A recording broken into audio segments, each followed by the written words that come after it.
Ahí está mandando Esteban. Ahí se está grabando. Bueno, muy buenas tardes. Les damos la bienvenida a este primer conversatorio virtual, que hemos tenido algunos inconvenientes técnicos, pero superados los inconvenientes, comenzamos con esta actividad adicional. Bueno, les comentamos que estamos reunidas acá las cátedras de Derecho Constitucional de la Facultad de Ciencias Jurídicas y Sociales de la Universidad de Mendoza y de la Facultad de Derecho de la Universidad Nacional de Cuyo.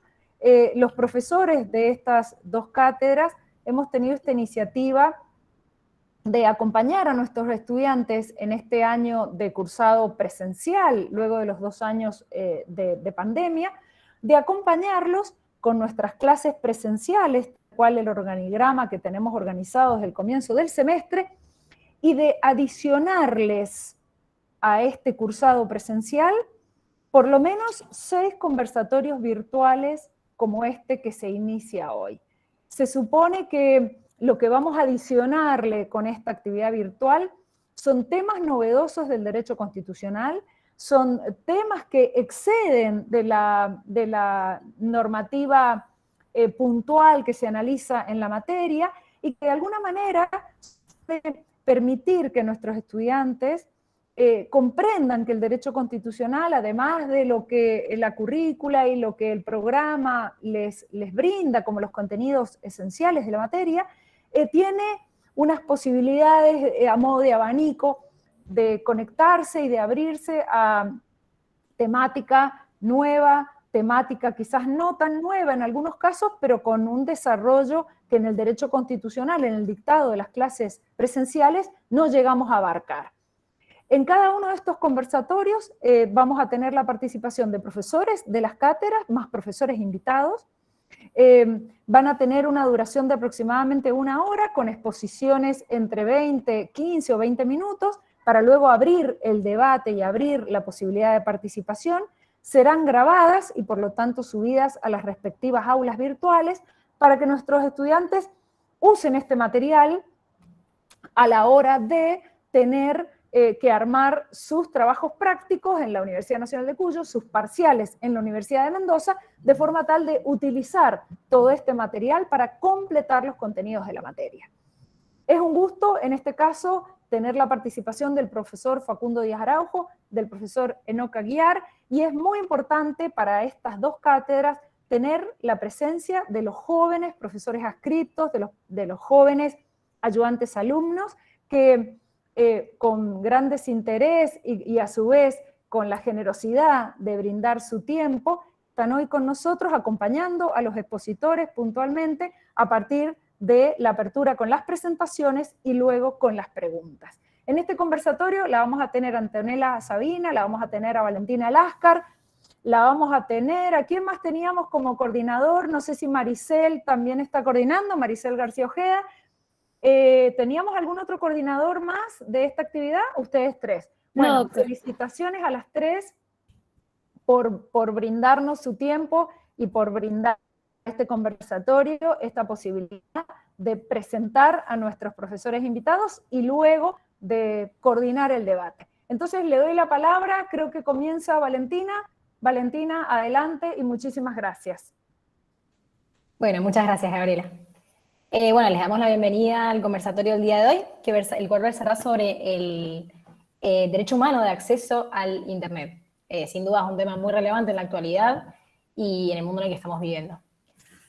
Nuestro primer expositor será el doctor Facundo Díaz Araujo, quien es profesor de Derecho Constitucional en la Universidad de Mendoza y en la Universidad Nacional de Cuyo, profesor de Derecho Público Provincial y Municipal en la Universidad de Mendoza y en la Universidad de Catamarca. Posee un máster en Derecho de la Universidad Carlos III de Madrid, España. Es magíster de la maestría en Derecho Administrativo de la Economía de la Universidad Católica de San Juan. Actualmente realiza su doctorado en Ciencias Jurídicas en la Universidad de Mendoza. Es asesor legal del ente provincial, regulador eléctrico y abogado auxiliar de la Asesoría de Gobierno de la provincia de Mendoza. Desde ya le agradecemos mucho su participación y sin nada más que agregar, le cedemos la palabra. Bueno, muchísimas gracias Gaby, a la doctora Ábalos por esta posibilidad que se le ocurrió originalmente a ella de poder desarrollar conversatorio y traer nuevos temas a colación. Hace ya algún tiempo atrás, casi 2 años, empezamos en un momento de crisis del dictado del derecho constitucional en la pandemia, comenzamos justamente con una pregunta de si tenía sentido, luego de la cantidad de años que habían pasado desde la reforma de la Constitución, seguir discutiendo y debatiendo sobre lo mismo, ¿no? O si teníamos que empezar a mirar un poquito hacia el futuro. En esa lógica, muy brevemente, aparecieron una serie de indicios y de situaciones particulares que nos permitieron o que nos fueron llevando hacia un nuevo debate, y era a tratar de ver cuál era el rol que tenía el derecho constitucional justamente en asocio a las nuevas tecnologías.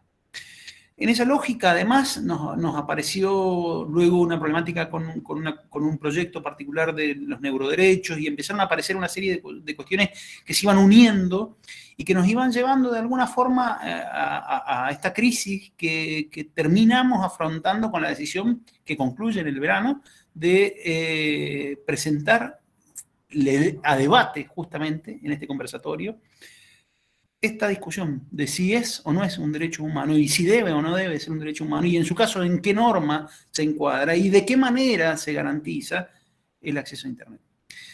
Cuando empezamos a ver los antecedentes y demás, todos estos antecedentes eran prepandémicos, entonces, si bien era relevante, era una discusión medio de contenido teórico. Después, cuando pasó lo que pasó, ya dejó de ser un contenido teórico y pasó a ser un contenido eminentemente práctico. Tenía consecuencias directas, teníamos alumnos desconectados, teníamos chicos que no podían acceder a la educación, teníamos gente que no podía acceder a los servicios médicos, teníamos infinita cantidad de situaciones, y teníamos una serie de datos que nos decían que teníamos buena cobertura del servicio de Internet, y en realidad el servicio de Internet brillaba por su ausencia. Entonces, esto nos llevó a un primer debate, a una primera discusión desde el punto de vista del derecho constitucional, era si era posible o no empezar a analizar los derechos de cuarta generación. Habíamos tenido internamente una profunda discusión respecto de los derechos de tercera generación y el impacto que esos derechos habían tenido en el texto constitucional argentino, y la implicancia del artículo 41, y la relevancia de la figura de los consumidores, y lo cierto es que para todos los que nos escuchaban, para nuestros alumnos en particular, el debate de 1994 era un debate antiguo, era un debate que no los impactaba de manera directa en su realidad presente, ni impactaba de manera directa su futuro. Esto también se completa con esta idea que surge en ocasión de los análisis de las propuestas que se tienen en consideración como consecuencia de un proyecto muy importante que lleva adelante la legislatura provincial hace 4 años atrás, si no me equivoco, de analizar una potencial reforma de la Constitución mendocina. Y aparece como uno de los elementos centrales de las pretensiones que esbozan los colectivos más afectados, ¿verdad?, de la provincia, el derecho de acceso a Internet como un derecho de enorme relevancia, priorizado inclusive frente a otros servicios que nosotros entendíamos debían ser priorizados en una potencial reforma de la Constitución. No sé, la reformulación o la reestructuración de la figura de los consumidores y demás. Nosotros, frente a ese reclamo, dijimos, bueno, empecemos a estudiar, y advertimos en primer lugar la existencia desde el punto de vista conceptual de los derechos de cuarta generación. Entonces, bueno, los trajimos a la palestra, los trajimos al debate, y empezamos a ver qué significaban, cuál era el contenido, cuál era el alcance, dónde estaban receptados, qué referencia normativa había y demás.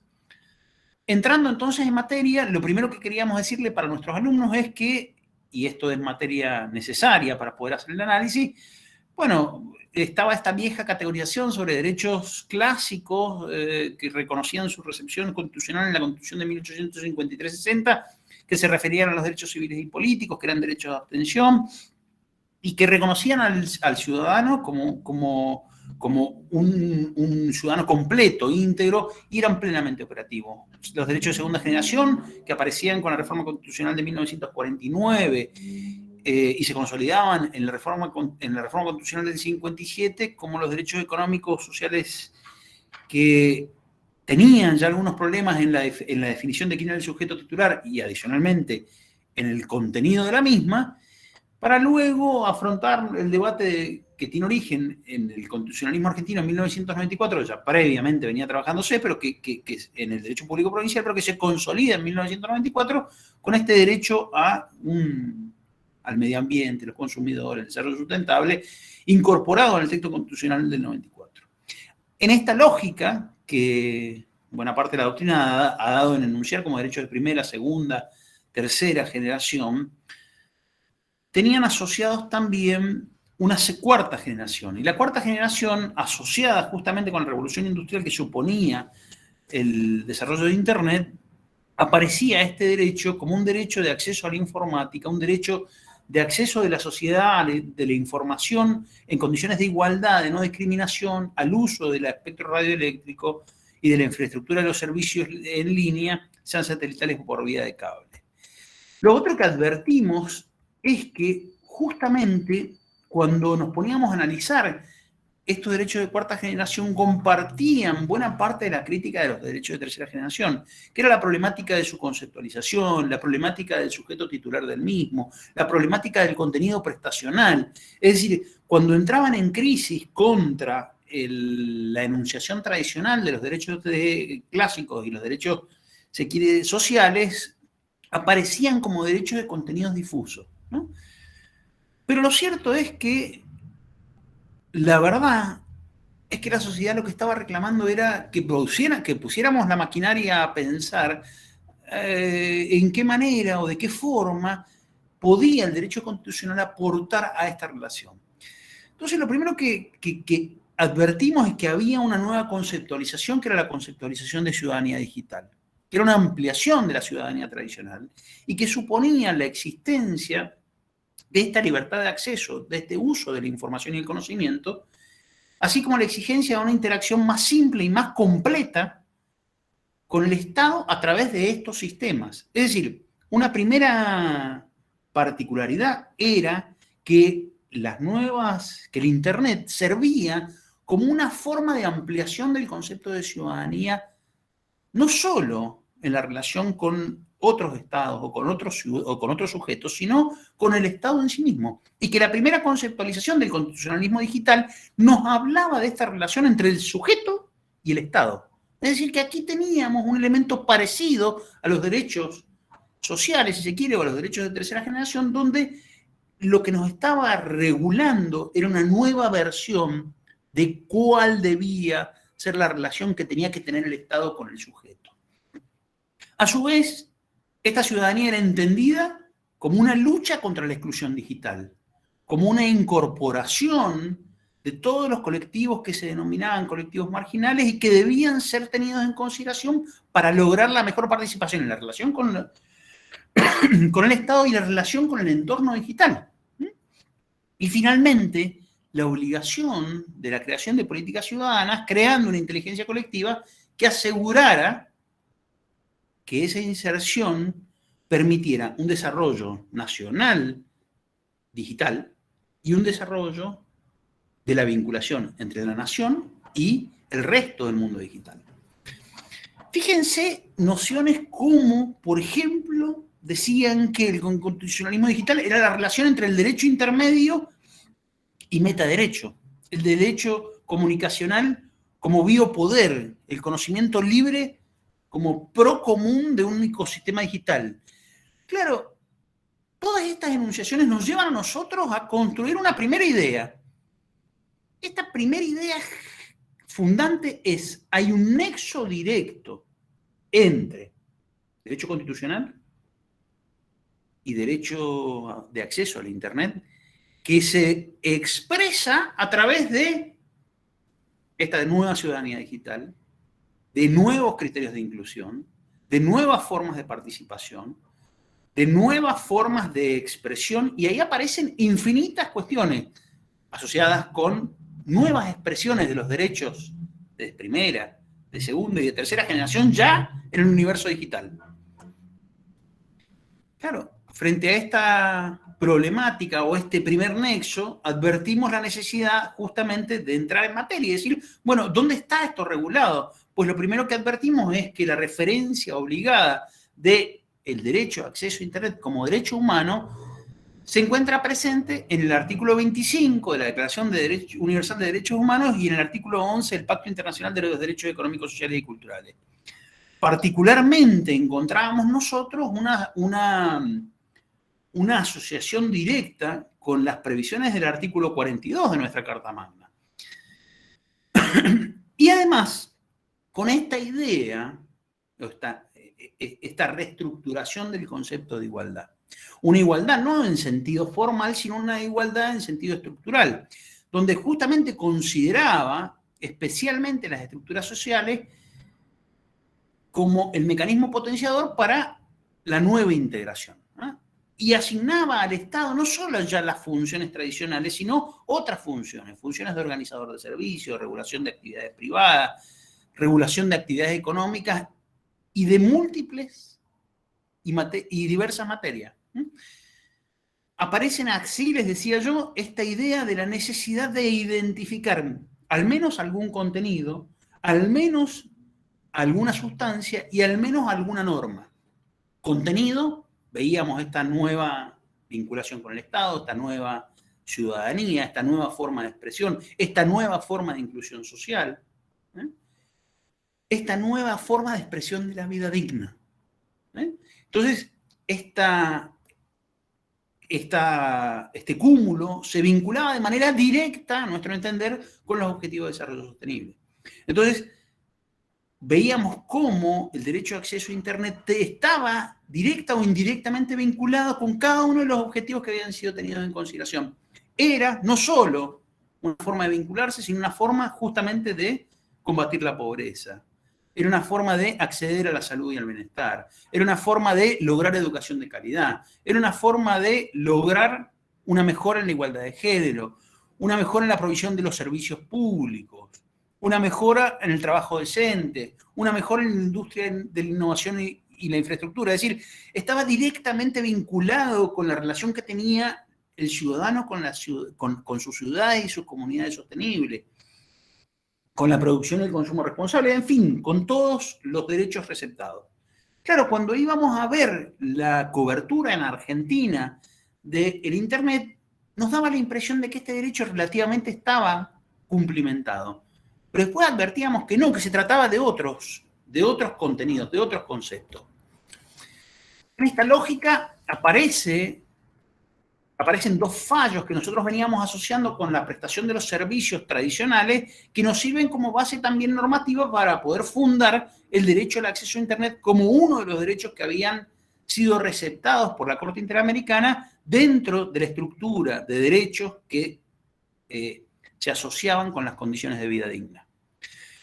Así aparece la vinculación entre este derecho nuevo y las obligaciones que la Corte Interamericana había entendido en Jiménez López contra Brasil, o en el caso Poblete Vilches contra la República de Chile, donde obligaba justamente al Estado a proveer de las condiciones mínimas de acceso a la vivienda, a la existencia, a la energía, a los servicios, a la conexión. Dice, la accesibilidad entendida en las 4 dimensiones, 4 superpuestas de no discriminación: accesibilidad física, accesibilidad económica, acceso a la información, proveyendo un sistema que sea inclusive y que esté basado en los derechos humanos, ¿no? En esta lógica nos parecía que el derecho a acceso a Internet necesariamente empezaba a tener una enunciación cada vez más clara y precisa, ¿no? Es decir, que se refería, en cuanto a su contenido, a la necesidad de garantizar la conectividad y el acceso universal, ubicuo, equitativo, verdaderamente asequible, de calidad adecuada a la infraestructura del Internet y a los servicios de las tecnologías y las comunicaciones en todo el territorio nacional. Es decir, que este era el objetivo que podía ser predicable del contenido prestacional del derecho. A eso se refería. Y estas normas estaban receptadas justamente en las enunciaciones de la Asamblea General de las Naciones Unidas, donde refería justamente en 2012 la necesidad de que los estados tuvieran esta garantía en mira. Entonces, cuando vemos el perfil del derecho, advertimos que ya hay un sujeto obligado, que ya hay un contenido prestacional y que además de este contenido prestacional se asocia en forma directa a una posibilidad de modificar las condiciones estructurales de igualdad, permitiendo efectivamente la mejora a todos los grupos que la propia doctrina de los derechos de tercera generación había entendido como vulnerables. Entonces, aparece un impacto directo en el empoderamiento, ya sea de las mujeres, de la información, de la problemática de la lucha contra el VIH, de una serie de habilitaciones asociadas con este derecho que permitían la reconfiguración del mismo. Así aparece expresiones parciales del derecho receptados en las reformas constitucionales. La reforma constitucional mexicana, la reforma constitucional colombiana, incorporan una parte de este derecho que es el derecho a la inclusión digital, la eliminación de la brecha como un derecho constitucional propiamente dicho. Claro, el problema es que el Internet es por naturaleza abierta, ¿eh? Es interoperable, los estados tienen injerencia en cuanto a su acceso, pero no en cuanto a su contenido. Entonces, pues aparecían una serie de consideraciones que tenían que ser puestas en juego, ¿no? Y aparecía esta idea de que algo tenía que ver con la infraestructura, algo tenía que ver con la participación y la deliberación, algo tenía que ver con la necesidad de garantizar una Internet libre y abierta, pero además teníamos que fomentar el acceso universal, ¿no? Es decir, que cuando buscábamos, encontramos, y ya voy cerrando para que pueda luego hablar, ¿no?, un contenido prestacional determinado, un sujeto determinado, que es el nuevo ciudadano. Un contenido prestacional determinado, que es todas estas expresiones que están en construcción. No hay que tener miedo a la nueva construcción del contenido prestacional del derecho. Es un montón de cosas, y sí, es un montón de cosas. Pero supone el desafío justamente que tiene que enfrentar el derecho constitucional de permitir que todos estos contenidos tengan lugar en ese desarrollo. Y a su vez, de qué puede ser obligado, o a qué puede ser obligado el Estado. En esa lógica, me parecía súper importante que estuviera presente Enoc Aguiar para contarnos un poco cuáles son las particularidades que tiene este servicio en particular, esta estructura en particular, que muchas veces puede entrar en contradicción con las propias pretensiones del derecho constitucional y que sean restricciones propias del servicio. Pero digo, y si tengo que afirmar si hay o no un derecho de acceso, un derecho humano al acceso a Internet, entiendo que sí, y entiendo que cada vez va a ser más exigible a los estados brindar estas condiciones y garantizar todas las consecuencias que este derecho tiene. Luego de ello iremos viendo y aprendiendo cómo vamos perfilando de mejor manera ese derecho. Excelente, Facundo, felicitaciones, muy interesante.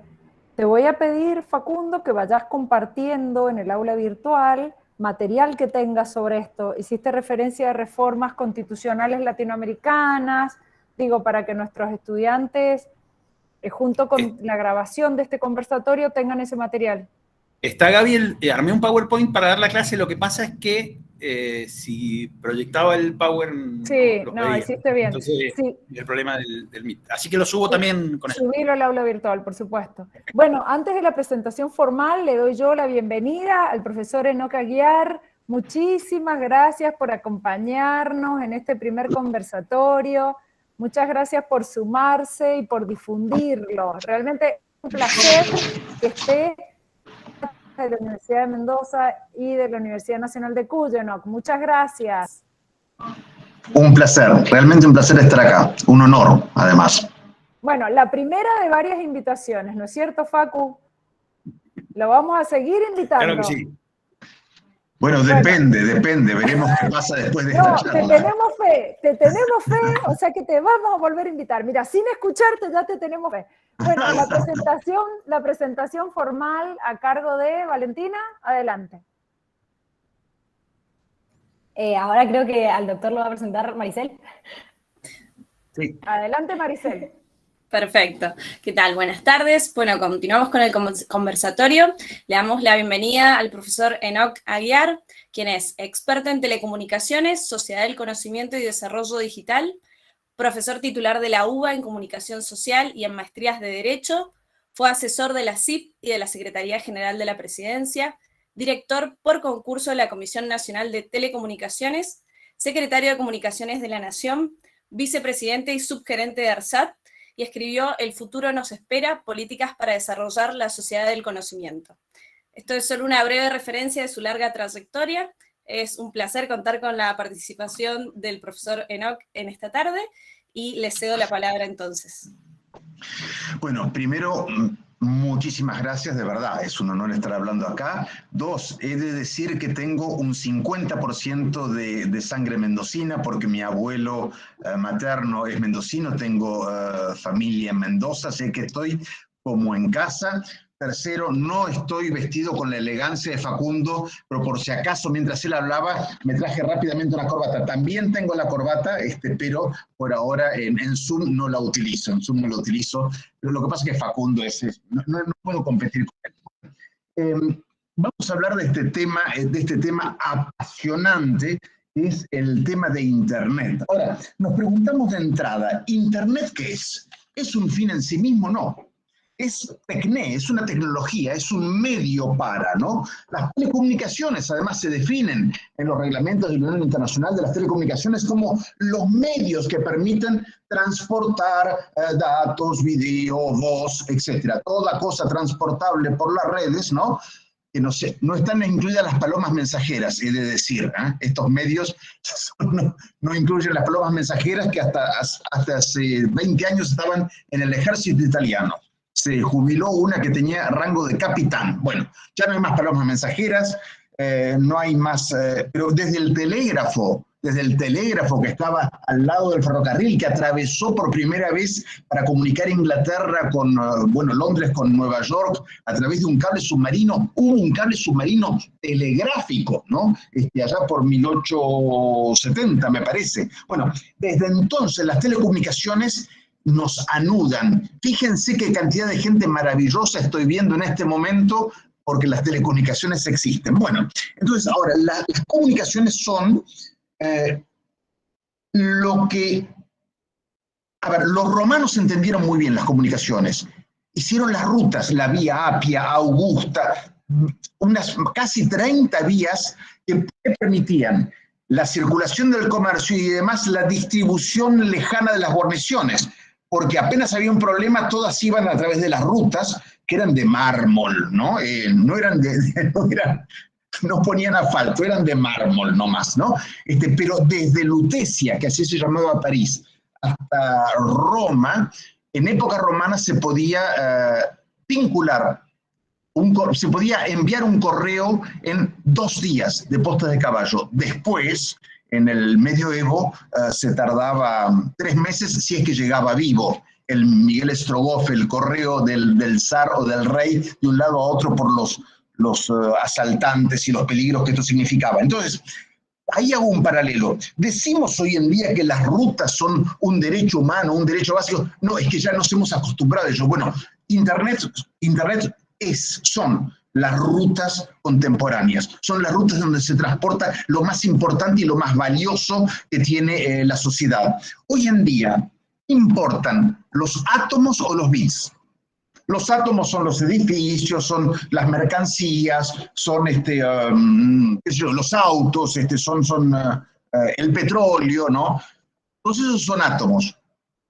La verdad es que, primero, esos átomos ni llegan, ni se mueven, ni se administran, ni se gestionan, ni se planifican, ni se producen, si no es con sistemas de bits. 2, las empresas que manejan los bits, ¿no?, son las más importantes del mundo, de lejos. Lo digital es la organización inteligente de nuestros átomos. Yo soy también un conjunto de átomos, ¿no? En mi caso ya un poco desfigurados, como ven, con anteojos no muy eficientes, ¿no? Nunca vi bien de chiquito. Átomos precarios, pero átomos al fin. Bueno, toda mi vida depende, pero no solamente porque estoy hablando con ustedes, O sea, la civilización, la era digital ha comenzado y la era digital nos lleva, y esta sí es una introducción importante para decir esto, nos lleva a decir que ya no estamos ni en la era agrícola-artesanal de los romanos y del medioevo y del Renacimiento, que pasamos la era industrial que empezó en 1750. Hubo una época en que había una especie de incapacidad de definir la sociedad, éramos diferentes, ¿no? Algunos pensadores dijeron, sí, no estamos más en la sociedad industrial, y acuñaron un término extraordinario, se van a caer, desmayar de la inteligencia del concepto. Dijeron, estamos en la sociedad postindustrial. Acuérdate por la noticia, o sea, era una confesión, a confesión de parte, relevo de prueba, decimos los abogados. Si no podés ponerle ni siquiera un adjetivo, calificar la sociedad, unos decían que era atómica, otros que era nuclear, se veía que no sucedía, bueno, sociedad postindustrial. Es decir, mira, lo que viene diferente no tengo la menor idea de cómo llamarlo, ¿no? Y eso pasó más o menos de los 70 a los 90. Se habló después de la sociedad de la información y hoy hemos sintetizado en la sociedad del conocimiento que, dicho en 2 palabras, es la inteligencia en conexión, son las inteligencias conectadas. Otro debate es si son las inteligencias naturales, o diría Harari, si la inteligencia verdadera va a ser la inteligencia de las computadoras. Ese es otro debate, no creo en eso. Pero digamos, inteligencias en conexión. O sea, todo lo brillante que hacen las personas en este momento no está más en la biblioteca de Alejandría, ni en la biblioteca del Nombre de la Rosa de Humberto Eco. Está acá, lo puedo acceder, lo puedo tener. Entonces, cuando yo quiero definir mis derechos, ¿no? Mi derecho a la educación, a la cultura, mi derecho a la inclusión, a tener la salud necesaria, la información necesaria, mi derecho al desarrollo personal, económico, bueno, no hay ninguna empresa que yo sepa que pueda prescindir de las telecomunicaciones. Ustedes me dirán, che, pero vos sabés, nuestros artesanos, bueno, les voy a comentar. Vieron ahí por Tartagala hay una zona hacia el este, Chaco Salteño, que es desierto, es arena pura, es terrible andar por allí, ¿no? Y había una comunidad importante que vendía sus artesanías por nada. Estoy hablando hace más de 20 años. El hijo de un cacique andaba en una bicicleta, no sé qué piernas tenía, ¿no? Porque para hacer 20 kilómetros sobre la arena era impresionante. Iba en bicicleta hasta un lugar donde había internet y se conectaba con una fundación que le decía cuál era el precio de venta de sus artesanías, no al que le querían comprar ahí a 100 pesos o lo que fuera, tomemos 100 pesos, sino que le iban a comprar, sino que el precio verdadero estaba en 400, 500 pesos en otro lado, y lograron con esa conexión multiplicar por 4 su rendimiento, ¿sí? En el Chaco Salteño, una cosa impresionante. Bueno, entonces, queda claro, ya, digamos, no por obvio, no necesita ser subrayado, que efectivamente la conectividad, el poder charlar con ustedes, el que después, creo que les puse por allí en ochaguiar@yahoo.com y mi fono para tener contacto con todos y enviarnos y debatir esto hasta la eternidad. Ya estamos en conexión, estamos en amistad, estamos en contacto. Inteligencias entrelazadas, no inteligencias individuales. Bueno, no quiero irme muy lejos, pero lo necesitamos también, entonces, el desarrollar la economía. Para el gobierno, ¿qué sería un gobierno en torre de cristal, con muros que encierran su información en papel? Bueno, ahora está en digital, pero tampoco está muy accesible, ¿no? Todos los países suelen formar parte de lo que se llama la Alianza de Gobiernos Abiertos. ¿Qué es un gobierno abierto? Un gobierno abierto es un gobierno en donde no solamente informa, se ejerce el derecho y el deber de transparencia activa, el deber de la administración de poner la información de gestión de gobierno, bla, bla, bla, y de resultados, de todo lo que no sea estrictamente secreto, ponerlo a disposición de los ciudadanos, que somos nosotros, ¿no? Pero va mucho más allá.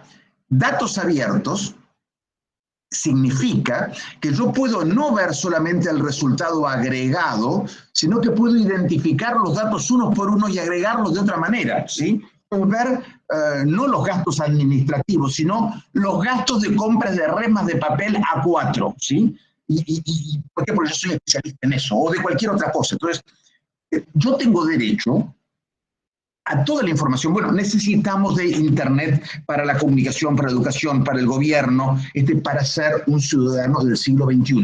Si no, no tenemos posibilidades, nos hundimos en la historia contemporánea, pero en la historia del siglo XX. Muy bien, ¿lo dicen esto algunas regulaciones? Sí, por ejemplo, en las Naciones Unidas, el Consejo de Derechos Humanos, allá por julio del 2016, estableció, buscó la promoción, protección y disfrute de los derechos humanos a través de Internet. Y estableció que era un derecho básico de todos los seres humanos, porque efectivamente permite el ejercicio del resto de los derechos. También en el 2018, el Consejo de Derechos Humanos habló de reconocer la naturaleza global y abierta de Internet como fuerza motriz del desarrollo. Muy importante, lo que decíamos recién. Después exhorta a los estados a cerrar las brechas digitales, a asegurar la seguridad, la privacidad, la confidencialidad, la libertad de recibir o transmitir. En China y Rusia no hay mucha libertad de recibir o transmitir, ni para afuera ni para adentro, y otros países, no son los únicos, el impedir el uso arbitrario de datos personales, etcétera, etcétera. Algunos países han avanzado. Finlandia en su momento dijo, país chico y altamente tecnológico, en el 2010 quiso asegurar a todos sus ciudadanos al menos 1 mega. En 2010 1 mega era adecuado y tendían a 100 megas en el 2015. España lo puso como el derecho de acceso universal a Internet en una resolución, en la ley orgánica del 3 del año 2018.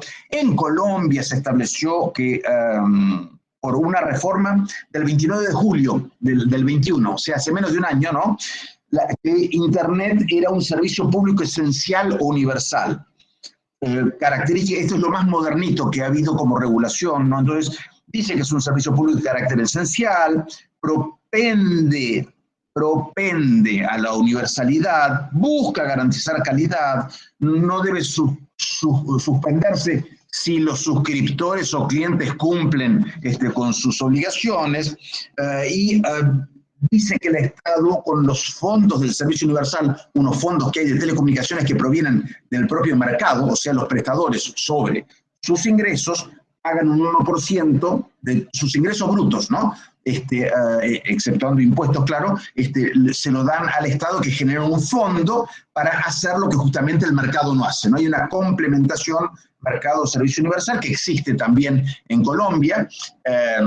Creo que ellos, como nosotros fuimos primero, creo que ellos tomaron nuestra regulación de servicio universal, que tuve el honor de proponer como secretario de Comunicaciones allá en el 2000. Pero bueno,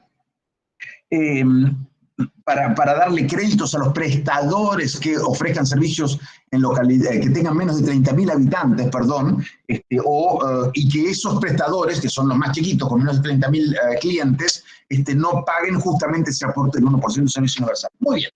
La Ley Argentina Digital también habló del año 2014, primero el decreto 764 de apertura, que me tocó, de quien soy el padre, digamos, que le tocó abrir todo el monopolio y generar los reglamentos de comunicaciones, estableció efectivamente los objetivos de universalización de los servicios y que esto era modulable con los servicios a lo largo del tiempo. En el 2000, Internet estaba recién naciendo en Argentina, no tenía ni 400.000 usuarios, obviamente hoy en día es mucho más. Pero la Ley Argentina Digital también va a decir en el 2014 que hay que posibilitar a todos los habitantes el acceso a los servicios de telecomunicaciones, los servicios de calidad, y el decreto 690 del año 20, de reciente factura, interpreta que el asegurar la universalidad o definir que es servicio público, como es el caso de Colombia o de Finlandia o de otros, implica que el regulador fija los precios y que establece la PBO, la prestación básica obligatoria, o sea, un conjunto de prestaciones mínimas que cada cual puede tener a un precio que está fijado por el Estado. Muy bien. Esa es una interpretación que vamos a debatir rápidamente, pero intento avanzar. La pregunta es, ¿la declaración de Internet como derecho básico, como derecho humano, como derecho universal, asegura el cumplimiento del objetivo? No, la verdad es que no. Nos concientiza, nos sensibiliza, pone en la mira del sistema político en todos sus niveles el que esto es importante de lograr, pero no realiza el derecho. Hay que ejecutarlo con dificultad. Veamos otros derechos que no estamos debatiendo porque no son tan modernos, ¿no? Pareciera ser que podríamos tener derecho al agua potable, al gas y a las cloacas. En el mundo, el 25% de la población no tiene acceso al agua potable. En Argentina, según información de gobierno de este año, el 12%. Sin cloaca y gas, en el mundo, un poquitito superior al 45%, en Argentina estamos en el 37%. O sea, estos son como cosas fundamentales para la vida, ¿no? ¿Qué haríamos sin ellas, pensamos nosotros? Pero no están universalmente distribuidas. ¿Por qué? Porque es difícil. Me hace pensar en el tren, ¿no? Vieron que se fue cayendo el tren, fue dejando de funcionar el tren y se cerraron las estaciones ferroviarias, y para muchas localidades, que en Santiago del Estero hay toda una línea ferroviaria que les llevaba el agua, que ahora no tienen el tren y no tienen el agua. Es un infierno, ¿no? Generarles posibilidades de desarrollo. Mañana sacamos una ley diciendo que todos tenemos derecho al tren. No va a ser chu-chu en la esquina, porque hay que armar todas las vías, poner los balastos, comprar los... O sea, mira, claro que sería una tarea, ¿no? Digamos, en donde todos tenemos que estar de acuerdo, porque sería un cambio de estructura económica, además los intereses que toca, etc. Bueno, es una tarea difícil. ¿Saben qué pasa con las telecomunicaciones? Yo tengo un celular y yo lo compré, ¿no? Entonces, este celular parece que lo tengo yo y lo fabricó Pirulo, da lo mismo a marca, ¿no? Y después veo una torre por ahí a lo lejos. De vez en cuando me doy cuenta que hay unas torres arriba de los edificios con un montón de cositas que cuelgan, unos como unas sartenes o unos rectángulos, y ya está. Y supongo que mágicamente sucede la comunicación. Perdón, no digo ustedes, digo ustedes, los concejales, los legisladores provinciales, los nacionales y el gobierno nacional en Argentina, Perú, la Cochinchina, etc., no ven, lo que no se ve es que así como las rutas, el asfalto, etc., o la electricidad tiene torres, la infraestructura de comunicaciones es un objetivo de desarrollo tan importante y tan dispendioso como el resto, con una diferencia. Ya se venía hablando hace mucho tiempo que todos los puentes de los Estados Unidos se habían hecho más o menos en la década del 60, y que en cualquier momento, por la fatiga de los materiales, los puentes se pueden caer, con lo cual alguien va a tener que decir, vamos a revisar los puentes porque no van a durar un siglo más, ¿no? Se van a ir cayendo cuando pasen los camiones. Entonces, nadie se anima a se van a tener que caer varios a la vez, ¿no? Para que decidan revisarlos y afianzarlos todos, ¿no? Pero, ahora, un puente, desde el 40, es impresionante. Han durado 80 años. No les cuento nada, puentes romanos o puentes medievales que todavía se siguen transitando, claro, son más chiquititos, no pasan camiones por ahí. En Europa uno pasa por lugares que tienen puentecitos, donde la población sigue caminando muy feliz desde entonces a ahora. ¿Qué hacemos con las telecomunicaciones?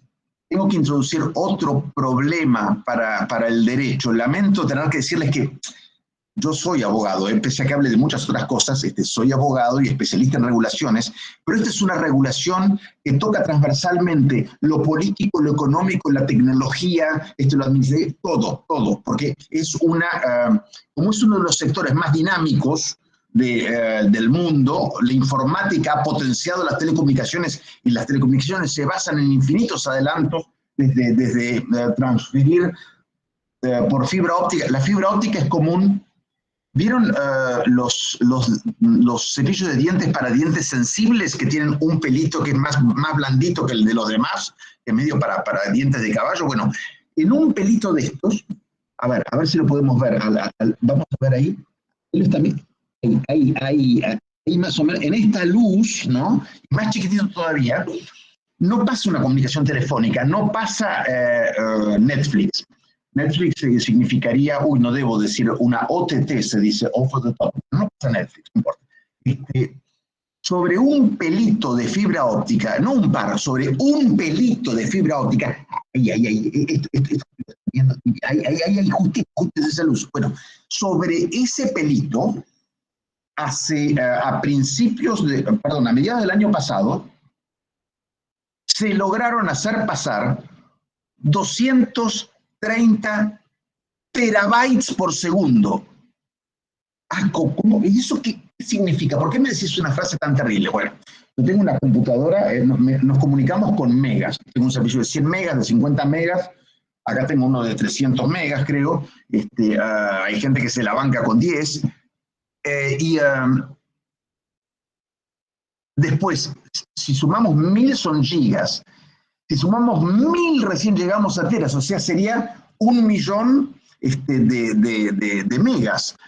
Bueno, en todo el mundo en el año 2000 la información guardada era más o menos de 20 teras, una cosa por el estilo. Estamos diciendo que toda la información que estaba en Internet en el año 2000 pasaría en una décima de segundo por un solo pelito de fibra óptica. Ustedes saben los desarrollos, la cantidad de inteligencia sumada, las inversiones en ciencia prácticamente pura, porque hay cosas que tienen que ver con materiales, digamos, este abuelo mío que les comentaba fue de los primeros que ensayó, que probó la capacidad de transmisión por láser, ¿no? Que es el antecedente de la fibra óptica. Bueno, lo que les quiero decir es, si no me voy, tenemos un desarrollo tecnológico impresionante que va cambiando. ¿Cada cuánto cambia? Muy rápido para darse cuenta de esto. ¿Ustedes se acuerdan cuándo empezaron a enviar? No, ninguna de las damas se acuerda porque son todas tan jóvenes, se las ve tan jóvenes, que claramente en el año 2002 no había posibilidad de que se acordaran de nada, porque no tenían aún conciencia por su extraordinaria juventud. Pero en el año 2002 empezaron los servicios 2G, ¿no? 2002. Uno podía enviar textos, no solamente hablaba, enviaba textos. Hola, ¿cómo estás? El SMS lo cobraban carísimo, ¿no? Bueno, no importa. Cada SMS era más caro que llamar casi. Después vino el 3G. Chabón, dirían por ahí. Logro enviar imágenes. Video no. Con 3G, video no. Pero imágenes. Cosas maravillosas. Y después, eso fue en el 2008, 2002, 2008. En el 2014 se licitó, cuando la ley argentina digital, se licitaron las frecuencias para 4G. ¿4G qué es? Internet, la velocidad en Internet. Puedo descargar, yo estoy en 4G en este momento. Bueno, hago 300 metros y acá en Palermo, donde vivo, me paso a 3G, pero no importa. En Capital Federal, imagínense en el interior. Bueno, pero ya es increíble, parece ser que la cosa va. Bueno, a cada vez, volvamos a las antenas un instante. ¿Vieron las antenas que tienen cositas que están ahí en un techo? La antena es la misma, una estructura de metal con unas lingas para que el viento no la voltee, ¿no? Y tiene unos equipitos. Cuando se pasa de 2G a 3G, hay que poner unos equipos nuevos que utilicen además caminos del aire, frecuencias nuevas, ¿no? El espectro radioeléctrico es como una pileta de natación.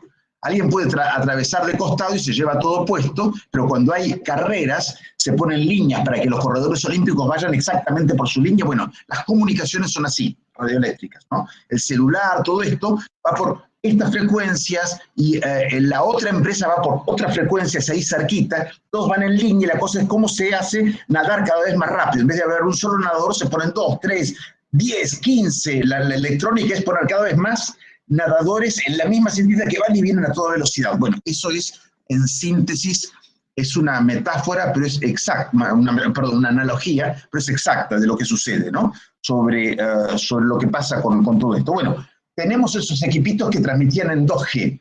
Para cambiarlos a 3G, tenemos 20.000 torres, antenas, ¿no? En la Argentina, de los 3 prestadores, 6.500 cada una, más o menos.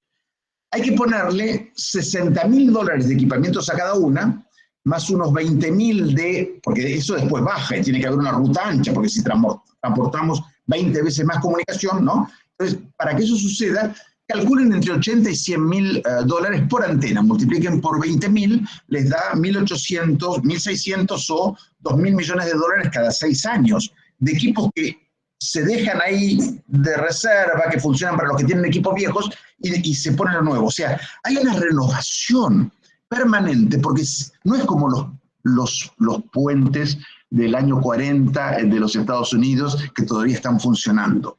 No es como los postes que llevan la electricidad, están ahí desde hace un montón, o los de alta tensión, de lo que parecen como los molinos de viento de Don Quijote. Don Quijote ahora atacaría a las torres de alta tensión eléctrica, ¿no? Seguramente. Bueno, eso aguanta 30 años. Bueno, salvo la estructura de acero, en donde es lo que menos importa, donde están los equipitos, todo el resto se las toma y se recambia.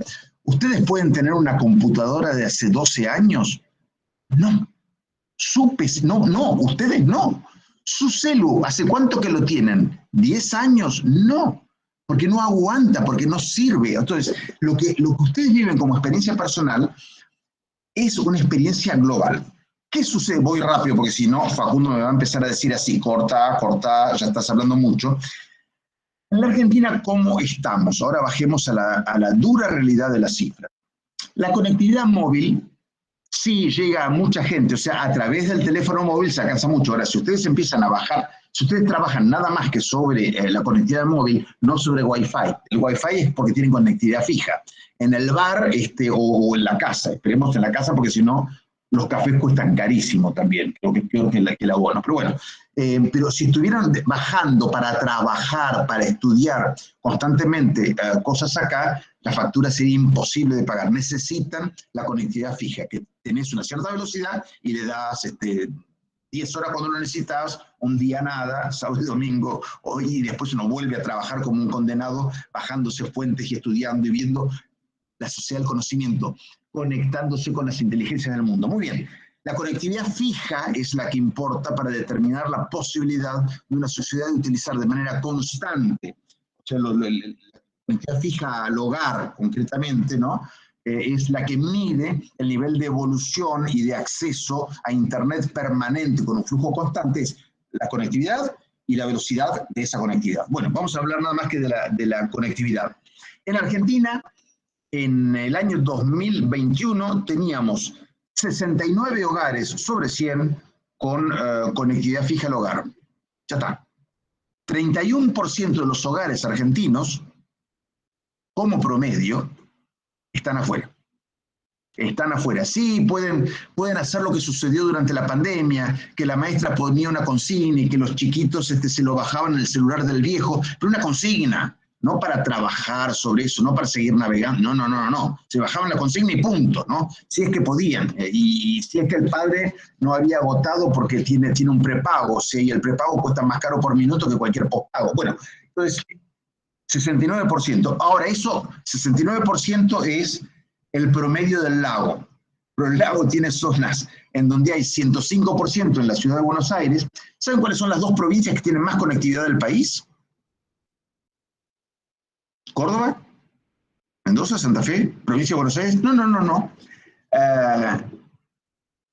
San Luis y La Pampa tuvieron, y esto es un dato muy importante, políticas provinciales de desarrollo de la conectividad, a veces de antes o independientes de las políticas nacionales. Pensaron su propia conectividad y resolvieron están más o menos, en promedio están en el 82%. Están ahí cabeza a cabeza, San Luis contra La Pampa, en el 82%. Después viene la provincia de Buenos Aires con 69%, están alrededor de 69, 70, Córdoba, Santa Fe y alguna más. Mendoza no está bien. Mendoza está en el 40%, ¿sí? O sea, tenemos un 60% de hogares. Sí, no, pero toda la gente que yo conozco, no, es que hay un problema. Hay que hacer cortes, no es la realidad que uno ve alrededor de uno, es la realidad real. La realidad real de la provincia provincial. O sea, como dicen los chicos, es algo del mundo mundial, bueno, es la realidad real. O sea, un 60% no tiene conectividad. No digamos, me decía el secretario de gobierno de una municipalidad de 60.000 habitantes de Mendoza, en la pandemia yo tenía una conectividad pero de 10 mega, que era la mejor, la más alta que podía comprar, y no bastaba para que mi mujer, yo y los chicos estuvieran, con lo cual enviaba a mis chicos a lo de los abuelos y puse una conexión también en lo de los abuelos para que todos pudiéramos trabajar. Entonces, además está la velocidad es baja. Entonces, ¿qué está pasando? Ya sabemos, voy a sintetizar porque si no me echan definitivamente, ya sabemos que esto es importante, esto es clave. Sabemos que hay una enorme discriminación, que no se llega. Hace falta un esfuerzo, como fue el esfuerzo de hacer los puentes, como fue el esfuerzo del agua, esta vez es como más importante. Hay pueblitos del interior del país que te dicen clarito, no me gastes plata en el asfalto, en el fondo no me interesa tanto, ¿no? Con el camino de tierra no manejamos, sin internet no vivimos, ¿sí? O más, hay lugares que dicen, no, mantener el caminito de tierra porque hace nuestra, está bien pisada, eso lo sabemos hacer, pero lo otro no. Entonces, hace falta, primero, entender que hay un montón de actores, están los grandes que conocemos, Telefónica, Personal, Movistar, hay alrededor de 1.500 a 2.000, porque muchos no están regularizados, digamos, otros pequeños prestadores, cooperativas, cableros, pequeños prestadores inalámbricos en todo el país. ¿Dónde están? En zonas donde los grandes no llegan. Bueno, están haciendo un esfuerzo, pero son muchos. Entonces hay un ecosistema complejo que tiene que pensar el derecho con regulaciones asimétricas. No se le pide lo mismo a un grande que a un chico, ¿sí? No tiene las mismas exigencias aquel que está desarrollando una red en un pueblito con muy baja densidad poblacional, en donde con un cable hace X kilómetros, en un kilómetro tiene por ahí 10 casas, a otro que tiene en un kilómetro 100 edificios de departamento con 10 pisos promedio, ¿sí? No es lo mismo el rendimiento de las inversiones. Entonces, qué curioso, nosotros en el derecho hablamos de igualdad, simetrías perfectas, todos tenemos los mismos derechos. En estos derechos económicos hay dominantes y entrantes, los que tienen mayor densidad, los actores centrales y los periféricos. Debe haber regulaciones asimétricas, debe haber iniciativas provinciales, debe haber un derecho que para que el derecho humano a Internet se realice, requiere de infinitas interacciones políticas, tecnológicas, arbitradas por una regulación que considere a todos los actores su diferente dinámica y esté constantemente alerta. No es una regulación, es estable en los principios, infinitamente flexible en su aplicación. El desafío de este sector es el cambio. Principios estables para asegurar la permanencia, y una concepción en donde no es solamente el Estado, los prestadores, las intendencias. Nueva York tenía a Harlem, ¿no? Bueno, había brecha digital en Nueva York, es la ciudad más avanzada del mundo, había brecha, un problema de inclusión digital. Hay problemas en todos lados, familias, barrios, en las ciudades más ricas, está todo, no se puede pensar que hay una regulación, una herramienta universal que va a resolver nada. Hay que ir metro a metro, lugar por lugar, provincia y ciudad por ciudad, prestadores por prestadores, y hacer una regulación, no lo que se llama top-down, desde arriba decidimos cómo va a ser y eso va a funcionar. No, porque la realidad es variopinta, compleja, tenemos una geografía enorme. La realidad es, al contrario, bottom-up, hablando con todos, entendiendo, respetando, entendiendo las urgencias y respetando el rol de los actores, podemos entonces sí construir una regulación que transforme. Si es una política de Estado y tiene permanencia y estabilidad, podemos transformar todo este ámbito extraordinario de un derecho que se mezcla con lo más cambiante de la sociedad, transformarlo en una base estructural que permite el desarrollo de las comunicaciones que permite que la gente que hoy en día no tiene internet se transforme en ciudadanos del siglo XXI. ¿Vieron que era re sencillo? Pues simple, ahí está nomás. Perdón Excelente, Enoc, excelente, realmente qué interesante. Te digo que tenemos ganas de seguir escuchándote, a Facundo y a vos, porque han hecho realmente una dupla bárbara. Y se nota, ¿querés que te diga, tu raíz mendocina y tu raíz sanjuanina también, o no, Enoc? Es cierto, mi abuelo paterno era de San Juan, sí. Exactamente. Bueno, abrimos una instancia de preguntas. Antonella, adelante con las preguntas. Gracias, doctora. Bueno, bienvenidos a los dos nuevamente. Hay una pregunta para cada uno. Una formulada por mí, pero la voy a leer al final, y una por el alumno Vladimir Paredes. Vamos a leer primero la de él, y es para el doctor Facundo Díaz Araujo, y dice: ¿de qué manera estos usuarios que forman parte de esa inclusión digital se pueden resguardar de las vulnerabilidades existentes en las redes sociales? Bien. A ver, dos cosas. La primera, le agradezco enormemente nuevamente a Gabriela por haber permitido la participación de dos, debemos sincerarnos acá, digamos, de dos parientes muy lejanos que además nos tocó trabajar juntos. En realidad faltaba esa parte. Nos tocó en algún momento hacer un trabajo juntos, intentar hacer un trabajo juntos por Mendoza, que bueno, se nos complicó. Pero lo cierto es que despertó en ambos, yo creo, esta idea de hay que seguir trabajando, cada uno en su espacio y en su arista, pero hay que seguir trabajando porque de lo contrario la Argentina no, Mendoza no va a salir nunca y la Argentina tampoco, ¿no? Negar la existencia de las dificultades lo único que hace es o suponer posiciones teóricas absolutamente distantes de la realidad o negar la existencia del déficit. Las dos deben ser corregidas porque de lo contrario pues no tenemos salida. Es decir, la Argentina está cada vez condenada a una peor condición si es que los derechos se van a lograr ejecutar a través de esta vía, ¿no? Como bien decía. También, digamos, tomo de no esto que dijo, ¿no? Cada vez es más necesaria la presencia de Internet y cada vez la gente lo pide más. El problema es que cuando lo vaya a intentar exigir nos vamos a encontrar con dificultades para poder prestárselo extraordinarias. Entonces, creo que nos tenemos que poner a trabajar, el derecho se tiene que poner a trabajar en eso, entender la necesidad de vincularse con el resto de la ciencia y hacerlo de manera efectiva. Vulnerabilidades.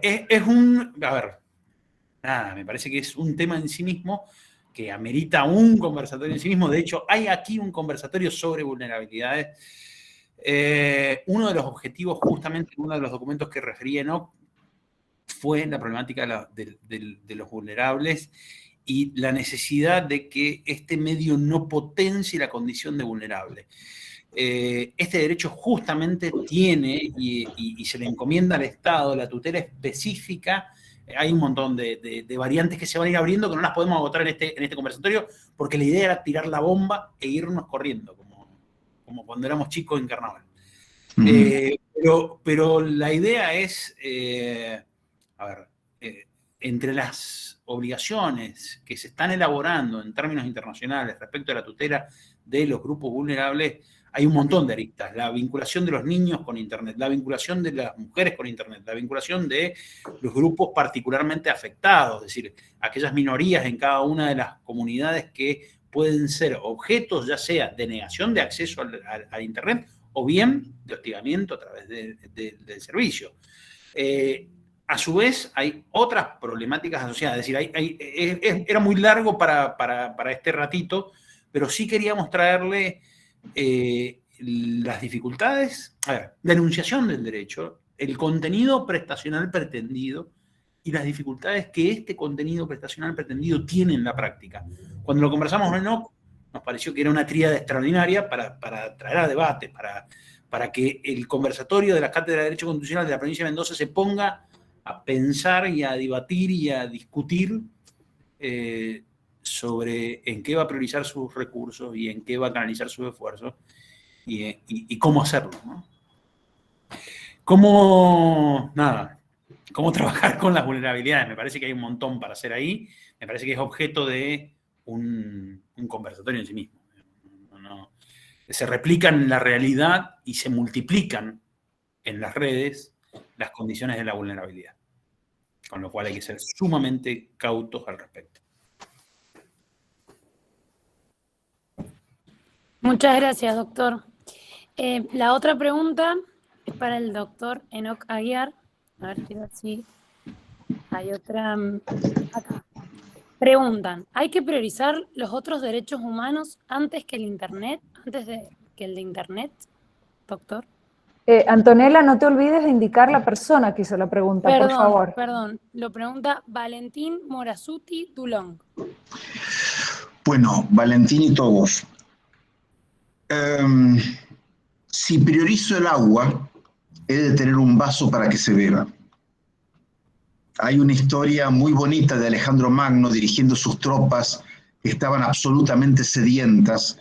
Todos estaban y tenían al enemigo enfrente y además se estaban muriendo de sed. Y un grupo de soldados en algunas rocas encontró un poquitito de agua y logró sumarla y llevarle en un casco a Alejandro Magno agua para que él bebiera. Y ahí se notan, dice así la historia. Alejandro Magno vio eso y claro, tenía todas sus tropas alrededor, mirándolo. Agua. Yo tomo agua porque soy Alejandro Magno, frente a la mirada atónita de quienes tanto se habían esforzado para traerle agua, la volcó al piso y dijo, demasiada para mí, demasiado poco para mis soldados. Y a esos soldados los arengó y con la sed que tenían, acompañados por el emperador, derrotaron a enemigos 3 veces superior en número que tenían rodeados. Es una de las batallas más conocidas de Alejandro Magno que se han estudiado después en historia, pero hubo una motivación extraordinaria para hacerlo. Pero bueno, a ver, me enamoré tanto del ejemplo que me fui al demonio, pero bueno, perdón, ¿por dónde íbamos? Me perdí, qué divertido. Te preguntaban si priorizabas el derecho a Internet sobre los derechos humanos. El vaso, sí. Entonces, priorizó el agua. No, lo que se necesitaba era tener 35.000 odres y sistemas y no sé cuánto. O sea, si quiero el agua, necesito los canales. Bueno, acá es exactamente lo mismo. No hay derecho que se pueda ejercer hoy en día sin analizar la conectividad. A ver, voy a inventar un cargo nacional que no existe. Director Nacional de Pesca de la Merluza. No existe, ¿no? Supongamos que haya alguien genial que ocupe ese cargo y que empieza a pensar en, claro, los marinos. ¿Por qué no tenemos la misma pesca que Japón, España y Perú? Tenemos más costa que ellos. ¿Qué hacen que son mejores que nosotros, tienen el mercado mundial? Bueno, vamos a hacer cosas. Y va a descubrir que hace falta conectividad en los barcos y conectividad en los sistemas logísticos y traer la mejor información y generar unión con los centros de estudio más importantes y que las poblaciones que están allí tengan conectividad en las escuelas y en los hogares, porque si no los marinos no van a querer ser marinos. O sea, si necesito que una población y un sector reúna requisitos de excelencia para competir en el ámbito mundial, en donde tenemos contendientes que están a la cabeza y de los cuales no queremos ser esclavos y dependientes, debemos utilizar toda la inteligencia posible, pero la inteligencia debe estar conectada, asociada al conocimiento, inteligencia en conexión. Entonces, yo no priorizo un derecho. Yo, si priorizo la libertad de expresión, tengo que hacer que cualquiera que quiera expresarse lo pueda hacer. ¿Cómo lo va a hacer? ¿Con señales de humo si no tiene internet? Ahora, inmediatamente después, las vulnerabilidades, el derecho a la privacidad, los algoritmos de inteligencia artificial que deciden por nosotros, las violaciones aberrantes a nuestras... nosotros somos... ¿Se acuerdan que antes la riqueza estaba en el petróleo? Nuestros datos son el petróleo contemporáneo. Se han armado las empresas más valiosas de la Tierra, son las que manejan nuestros datos. Y es un do des, bueno, te doy un servicio re bueno, pero decirle que sí, acepto términos y condiciones. Y todos nosotros, abogados aquí presentes, hemos firmado sin leer una cantidad, nunca jamás hemos firmado tantos contratos sin leer como los que hacemos en la red, ¿no? ¿Y qué hacemos en estos contratos? En Facebook dice, la última vez que reví los términos y condiciones, que tienen libertad de uso de todas las imágenes que subamos, y a los cuales tengan acceso a nuestra biblioteca. ¿Desde cuándo? ¿Qué son? Digamos, todos, ¿no? Después no lo ejercen exactamente así. Después dicen que se lo pueden ceder a empresas asociadas. Una pequeña empresita que trabaja en Internet para marketing, etcétera, suele tener de 300 a 500 empresas asociadas que acceden a toda nuestra información y que después los utilizan para hacer campañas de lo que sea, o, como vimos con Cambridge Analytica, lo utilizan para por ser una elección en los Estados Unidos, y podemos hablar de estas y de mil cosas más. Entonces, es diferente el derecho al vaso que el derecho al agua, y sin el vaso no tengo el agua. Van de la mano. Sin el acero no tengo los rieles ni no tengo el tren. Pero creo que con el agua es como más obvio. No, con el cuenco de la mano es muy bonito, pero no hacemos nada. Ni Alejandro Magno pudo resolverlo y prefirió no tener agua antes, porque su deber era garantizar el agua para todos. Seamos los Alejandros Magnos o Alejandras Magnas. Hoy en día, obviamente, los mejores jefes de Estado del mundo al inicio de la pandemia eran, no por la pandemia, sino en general, eran 5 mujeres, con lo cual hoy en día serían Alejandras Magnas, ¿no? Las Alejandras Magnas de hoy van a ser magno el acceso a Internet, porque es como el acceso al agua del alma. Excelente. Muy difícil la pregunta que te formularon y saliste muy bien con la respuesta. Sí, pero de repente me metí tanto en la historia de Alejandro Magno que me perdí en el desierto, y tuve que pedir ayuda para volver. Excelente, excelente. Enoc y Facundo, le he pedido a Antonella que les lea todas las preguntas juntas, para que entonces podamos en unos 5 o 10 minutos dar por finalizado, para cumplir con el presupuesto inicial de este conversatorio. Y como bien adelanté, Enoc será invitado de nuevo, porque acá siguen las preguntas, te quieren tener con más contenidos, así que para cumplir con este conversatorio, Antonella lee todas las preguntas juntas para que Facundo y Enoc las respondan, pero ya les aviso a nuestros estudiantes y a todos los participantes que lo volveremos a tener a Facundo y Enoc. Así que adelante, Anto. Ojalá sea presencial en Mendoza, vamos. Exactamente. La próxima espero que sea presencial y así te podemos ofrecer unos vinos mendocinos. Vamos todos a tomar unos vinos terribles, los 170 que estamos a hacer una mega party del Internet digital etílico. Por supuesto. Adelante, Antonella. Gracias, doctora. Bueno, una pregunta más para el doctor Díaz Araujo, creo que ya me perdí acá en el chat. Esta es para el doctor Enoc. Voy a leer las del doctor Enoc todas juntas. ¿Podemos hablar de ciudadano digital si en Argentina hay un 40% que no puede acceder? Por otro lado, esto lo pregunta Karen Clark. Por otro lado, pregunta Ever Matías Soto. ¿Hay algún proyecto a nivel nacional, por ejemplo, que lleve Internet a cada rincón de todo el país? Karina Yunes pregunta, para el doctor Aguiar, ¿Argentina tiene preparación técnica y científica para avanzar hacia el logro de los objetivos de desarrollo sostenible? Julieta Cayo, asimismo, pregunta, para el doctor Aguiar, ¿cómo podemos garantizar este derecho si en ciertas áreas de Mendoza, de por sí, son robados los cables de cobre y las compañías tardan meses en lograr la conectividad a Internet? Leonardo Andrés Arroyo pregunta para el doctor Aguiar, ¿Argentina tiene potencial para generar acceso a Internet libre y gratuito sostenible con la participación de ARSAT? Y mi pregunta para usted, que ya se me perdió en el chat, pero era cuando se refirió cuando dijo que los datos sean abiertos en un gobierno abierto, no me quedó claro a qué se refería, y había leído una pregunta más al doctor Díaz Araujo, que la estoy tratando de buscar aquí por el chat. Está bien. A ver, acá. De parte de Vladimir Chacón Paredes, dice, dentro del derecho comparado, ¿las instituciones nacionales e internacionales pueden ser consideradas compatibles en este ámbito del derecho humano en el acceso a Internet? Gracias a todos por sus consultas. Bueno, primero que nada, Enoc, 5 minutos. ¿En serio? Bueno, 1, ciudadano digital con datos abiertos.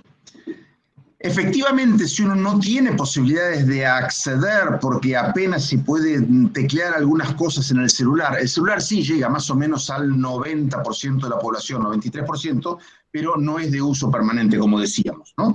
Entonces, ya hay una parte importante que por un sesgo de conectividad y económico, etcétera, ese 35-40% no está en condiciones de ser un ciudadano digital, ni estar en la economía del conocimiento, ni nada. Está, de verdad, en el mundo del siglo XX. No entró al siglo XXI.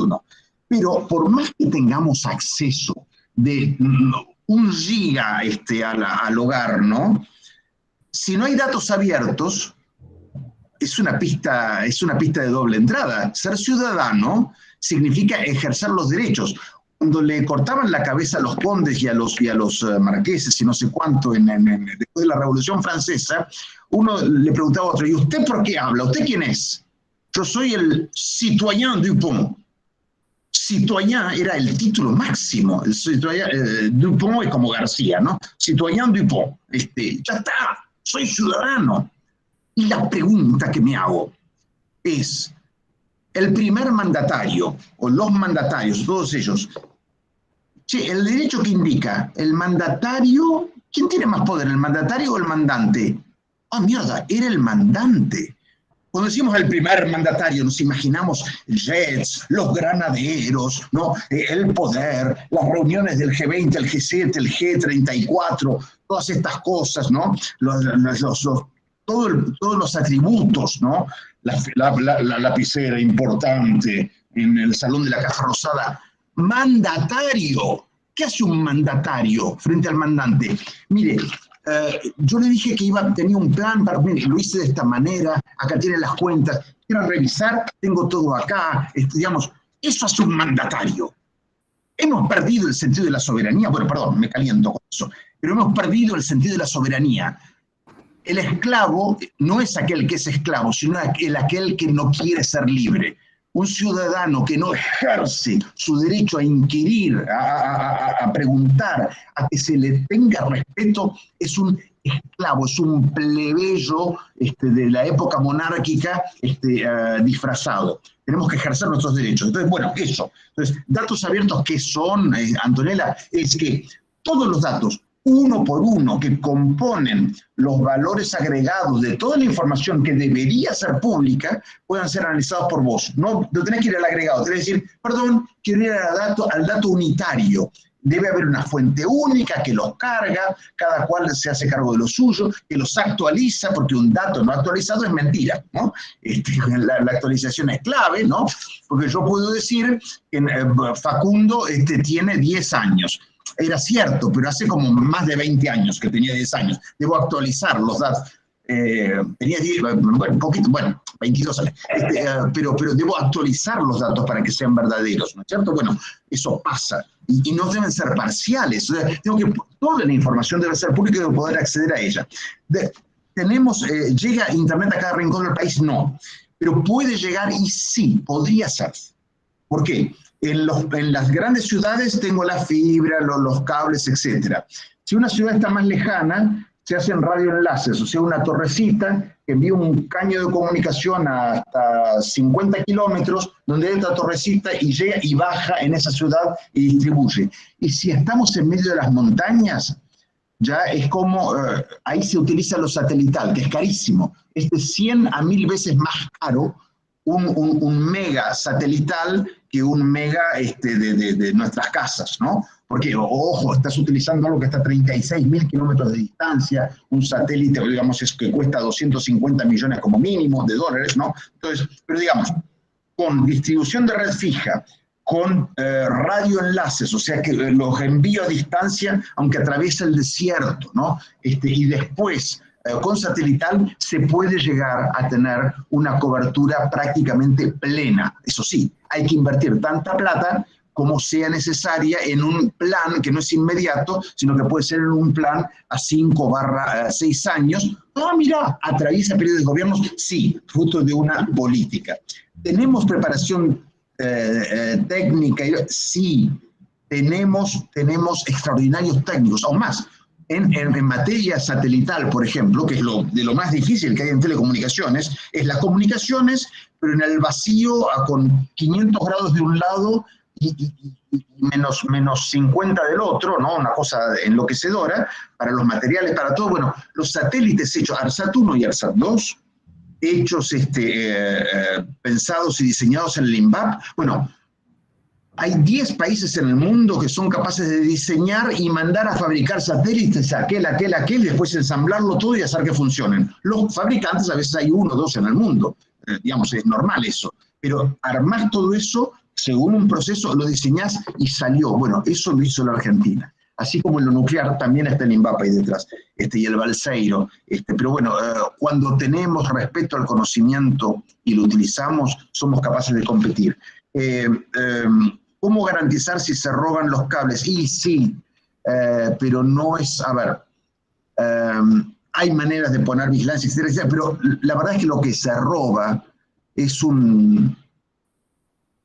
no me animo a llegar ni siquiera al 2%. Un problema del 2, del 3% se resuelve, no es ese el problema. El problema es la falta de comunicación en el 97% restante, en donde tenemos un 60% que sí hay, un 40% que no, y de ese por ahí un 3% es porque alguien se afanó un cable y no se puede. Libre y gratuito, y no. Si te digo que hacen falta más o menos por año un mínimo de $1.000 millones como mínimo, A ver, déjame ser hacen falta más o menos $1.500 millones de inversión anual de los prestadores grandes, chicos, etcétera, que invierten en la red, no son los equipitos de usuario, no, de inversión en redes, en tecnología de fondo para avanzar. No es gratuita. No es gratuita. De la misma manera que no hay nada más. La comida libre y gratuita sería posible y el tomate perita se pone caro, si querés comer palta es un problema, ¿no? El kiwi, yo me acuerdo, tengo una foto de un kiwi, ¿no? Tengo una foto de un kiwi y la miro de vez en cuando porque claro, no se puede comprar. Pero libre y gratuito no se puede, de la misma manera, o sea, son recursos, alguien los tiene que pagar porque no es mágico, lo que decíamos, no es mágico, no es en el aire, hay muchísima inversión detrás. Ahora, hay que priorizarlo. Entonces, en definitiva, se puede, hay que planificarlo, tomarlo como objetivo, que haya un acuerdo social al respecto y podríamos hacerlo. Tenemos cabeza, medios, y a partir de estas 170 personas que están tomando esto como objetivo, va a ser fantástico. Muy bien. Excelente, excelente. Facu, pregunta para vos también había. Sí, la tomo, a ver, si entiendo lo que quiso preguntar, francamente, por definición, el Internet no es apropiable, es decir, justamente la estructura es que es libre, consecuentemente las instituciones desempeñan el mismo rol. La tarea está justamente en... Hay una expresión de Víctor Abramovich que me gusta mucho respecto a la igualdad estructural, o la igualdad efectiva, la igualdad en términos del siglo XXI, algo que dijo recién Enoch, que es que si la infraestructura, si la sociedad entendida como infraestructura disponible va a condenar a los condenados, eso supone que, en definitiva, quien está mal nunca tiene salida. De ahí entonces que en nuestra pretensión muy cortita, muy sencilla y ya excedida en tiempo y demás, fue traer el problema, fue plantearlo, fue definirlo con alguna arista. Es muy difícil de decir, sí, es difícil, porque tiene todos estos inconvenientes, porque requiere... Pero hay algo que dijo recién Enoch que me parece que es súper importante, que es que si las instituciones no entienden, y las instituciones en definitiva, hoy con el Internet terminamos siendo cada uno de nosotros, nos estamos autocercenando la posibilidad de construir un mejor Estado, un mejor sistema, un mejor legislador, un mejor juez, un mejor todo. Entonces, lo que sí está claro es que tiene que ser prioritario y tiene que estar en el debate. Eso es todo. Excelente. Nos ha quedado muy claro de este conversatorio la actualidad del tema, la necesidad de políticas públicas. me quedo también con el optimismo de Enoc, porque cada una de las preguntas que te hicieron en esta última tanda, dijiste que sí al potencial que tiene la Argentina. Sí. No solamente intelectual, sino también de lo que podemos brindar en términos de igualdad. Porque justamente entre este cierre de Facundo y de Enoc, se pone sobre la mesa la igualdad como base para el ejercicio y para el goce de cualquier derecho, donde justamente el acceso a Internet es clave. Y también me quedo con esto de las instituciones que las hacemos cada uno de nosotros. Esto es un tema nuestro, de cada uno. Por lo que colocar sobre la mesa el título de este conversatorio, el contenido de este conversatorio, el acceso a Internet como derecho humano, creo que hoy más que nunca, después de los 2 años que hemos vivido, tiene que ser un tema prioritario. Y quizás nosotros, desde las cátedras de Derecho Constitucional, hemos querido colocar un granito de arena, que una gota de agua que en el mar, bueno, supone siempre una gota más. Muchísimas gracias por habernos acompañado. Enoc, ha sido un placer tenerte acá en Mendoza. Esperamos que pueda ser presencial en breve, pero mientras tanto te vamos a volver a invitar. Y celebro que con tus antecedentes mendocinos y sanjuaninos haya podido este conversatorio unir a 2 miembros de una misma familia. Les aclaro que no nos conocemos en persona. Nunca hemos estado juntos en persona. Si descubrimos que él es Gaviola, y yo también soy Gaviola, entonces ahí se unieron. Pero lo descubrimos. Facundo Díaz Araujo, qué bueno, un tipo que sabe mucho, qué fantástico, qué bueno trabajar. Y después rápidamente nos encontramos que había ahí unos vínculos. Había lazos familiares ahí, por supuesto. Bueno, tendremos otro pretexto más para brindar con vinos mendocinos cuando puedas acompañarnos acá en Mendoza. Enoc, un placer tenerte, muchas gracias Facundo Díaz Araujo, muchas gracias a todos nuestros estudiantes y al público que nos acompañó en este primer conversatorio. Agenden segundo conversatorio, jueves 21 de abril, donde la temática será derechos de las personas no humanas. Y vamos a tener todo el debate en torno a fallos, en torno a precedentes, en torno a normativa en relación a personas no humanas. Muchísimas gracias. Gracias, Enoc, muchas gracias. Recibirás nuestro certificado para engrosar tu currículum. Muchas gracias. Gracias a todos. Muchísimas gracias. Que anden muy bien. Gracias. Muchas gracias. Abrazo. Muchísimas gracias. Gracias. Ahí está Diego, mira. Ahí está el decano también de Derecho. Está el decano, le doy ya la palabra. Decano Diego Carbonell. Hola Gabriela, no estaba en los planes, estaba yo en otra clase y por eso no pude participar, pero bueno, escuché un poquito al final. Quería aprovechar para agradecerle a Facundo y a Enoc, por lo que veo ha sido una clase brillante. Solamente un comentario, te cuento, Enoc, que acá tenemos algunos personajes delirantes que tienen proyectos así estrambóticos y es un grupo que están trabajando en mandar un satélite exclusivamente de interés universitario. ¡Qué bueno! Muy bueno, sí, después te cuento, a ver cómo sigue. Espectacular. Muchísimas gracias por tu clase, muy linda. Por favor. Aclarar, ya que lo tenemos en Mendoza, Enoc, sí, dale. Es que él es, como bien dijo, nieto de Enrique Gaviola, que es uno de los físicos más importantes que ha tenido la Argentina, ¿no?